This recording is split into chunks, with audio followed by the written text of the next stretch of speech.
Hello everyone, welcome. It's Thursday, so it must be voice day. Yes, I want to talk about voice today, and I've made a few notes. So if I look away, that's where I'm looking, because it's a short video and I want to pack everything into it and I don't want to forget something. So as many of you may know, I used to sing. Oh yes, opera. I don't sing so much anymore, a little bit here and there, and I teach here and there, but I write now. So I write novels and short stories and the odd play or whatever. So I use my voice in that way. But you know, the singing voice, when done properly and correctly, is extremely powerful. It sort of bypasses everything and touches our soul, doesn't it? And the thing is, all voices are powerful, and I'm going to get to that in a minute. I mean, the writer's voice is equally powerful, and I hope you'll agree. I mean, I think it was in the 19th century that the British playwright Edward Bulwer Lytton wrote, "The pen is mightier than the sword." And in a way, I think that's still true today. You know, you can influence a lot of people and spread propaganda very far, possibly better with writing than you can with weapons. But maybe you don't agree with that, so please let me know what your thoughts are. But I think that that is probably still true today. But the thing is, we all use our voice every day. So every time you speak to someone, you create sound from nothing. That's the miracle, and that's what singers know, that you create sound from nothing. Now, it sounds so banal when I say that, right? But have you ever thought of it? Have you ever thought that before you say something, there's silence, and then you create sound? That's how powerful we are, you know? And it's one of the reasons I've been obsessed with a voice for my entire life, I think. It's not only how effective it is, you know, when we sing or speak, but now also with the writing. But it's very important when listening to other people. You know, here's the thing. I know it matters. We all do. How you dress, how you carry yourself, how you speak in public and everything. But it is with our voice that we turn our thoughts into precise meanings that other people can understand.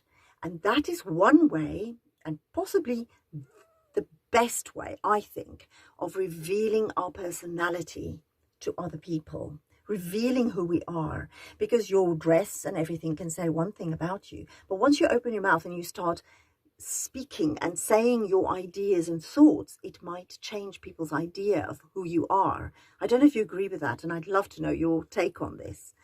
But I feel strongly, and honestly, a wonderful opera singer that I trained with years ago also said the same thing, that our voice is our direct connection to our soul. This is why singers affect us so deeply.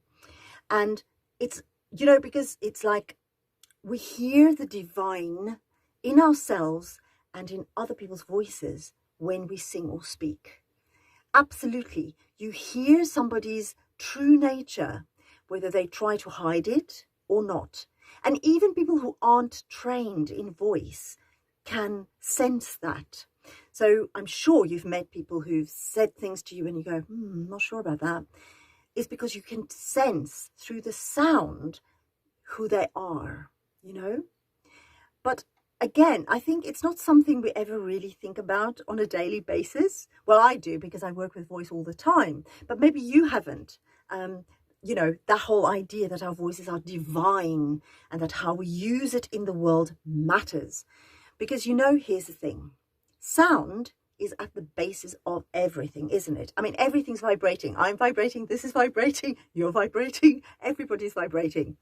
And so therefore, everything has sound. You can't have vibration without sound, can you? And so even if we can't hear the frequency with our human ears, there is sound below us. Yeah, on different levels and different frequencies that we can't hear.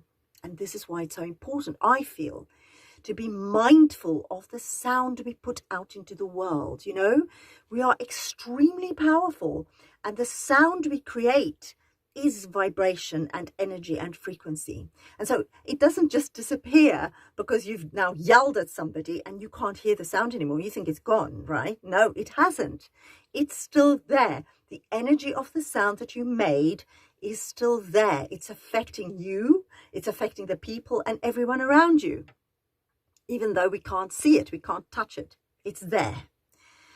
So, you know, people talk about intentions and how powerful it is that you put out your intentions. Well, here's the thing. When you think about something or you yell at someone, there's an intention behind there, isn't there?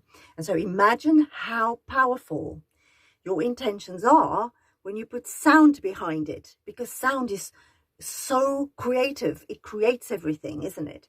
So, yeah. It is one of the reasons I usually ask my students to be very, very careful once they start learning about voice, how they put sound out into the world.